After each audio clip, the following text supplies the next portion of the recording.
ಕಲಬುರಗಿಯಲ್ಲಿ commercial cylinder ಕಳ್ಳತನವಾಗಿದೆ. Cylinder ಕಳ್ಳತನ ಮಾಡ್ತಾ ಇದ್ದಂತ ಇಬ್ಬರನ್ನ ಕಾಕಿ ಬಲೆ ಹಾಕಿ ಹಿಡಿದಿದ್ದಾರೆ. ಆಳಂದ ಪೊಲೀಸರಿಂದ ಇಬ್ಬರು ಆರೋಪಿಗಳ ಬಂಧನ.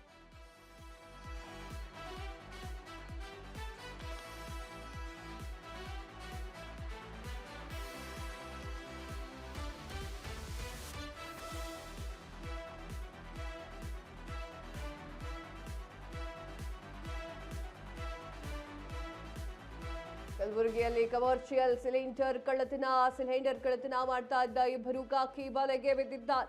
ಆಳಂದ ಪೊಲೀಸರಿಂದ ಇಬ್ಬರು ಆರೋಪಿಗಳ ಬಂಧನವಾಗಿದೆ. ಪ್ರದೀಪ್ ಕೋರೆ, ಪ್ರಶಾಂತ್ ಬಂಧಿತ ಆರೋಪಿಗಳು ನಿಲ್ಲಿಸಿದಂತಹ ವಾಹನದಲ್ಲಿ ಸಿಲಿಂಡರ್ ಕಳ್ಳತನವನ್ನ ಮಾಡ್ತಾ ಇದ್ರು.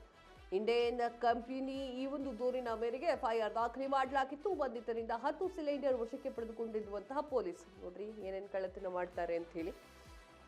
ಏನಾಗಿತ್ತು, ಕಲಬುರಗಿಯಲ್ಲಿ ಕಮರ್ಷಿಯಲ್ ಸಿಲಿಂಡರ್ ಪಾಪ ಕಮ್ಮಿ ಇತ್ತು ಅಂತ ಅಂದ್ಕೊಳ್ತೀನಿ. ಅವರು ದುಡ್ಡು ಕೊಟ್ಟು ತೆಗೆದುಕೊಳ್ಳೋದು ಬಿಟ್ಬಿಟ್ಟು ಕಾಳಸಂತೆಯಲ್ಲಿ ಮಾರಬಹುದು ಅಂತ ಹೇಳಿ ಕದ್ದಿದ್ದಾರೆ. 10 ಸಿಲಿಂಡರನ್ನು ವಶಕ್ಕೆ ಪಡೆದುಕೊಳ್ಳಲಾಗಿದೆ. ಎಫ್ಐಆರ್ ದಾಖಲೆ ಮಾಡಲಾಗಿತ್ತು. ಆ ಒಂದು ಕಾರಣಕ್ಕಾಗಿ ಅವರನ್ನ ಬಂಧನ ಮಾಡಲಾಗಿದೆ.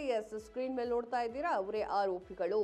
ಆಳಂದ ಪೊಲೀಸಿಂದ ಇಬ್ಬರು ಆರೋಪಿಗಳನ್ನ ಬಂಧನ ಮಾಡಲಾಗಿದೆ. ಪ್ರದೀಪ್ ಕೋರೆ ಹಾಗೂ ಪ್ರಶಾಂತ್ ಅಂತ ಹೇಳಿ ಇಬ್ಬರು ಬಂಧಿತ ಆರೋಪಿಗಳು ನಿಲ್ಲಿಸಿದಂತಹ ವಾಹನದಲ್ಲಿ ಸಿಲಿಂಡರ್ ಅನ್ನ ಕಳ್ಳತನ ಮಾಡ್ತಾ ಇದ್ದಂತಹ ಕೇಸ್ಗೆ ಸಂಬಂಧಪಟ್ಟಂತೆ ಇಬ್ಬರ ಮೇಲೆ ಎಫ್ಐಆರ್ ದಾಖಲೆಯಾಗಿದೆ.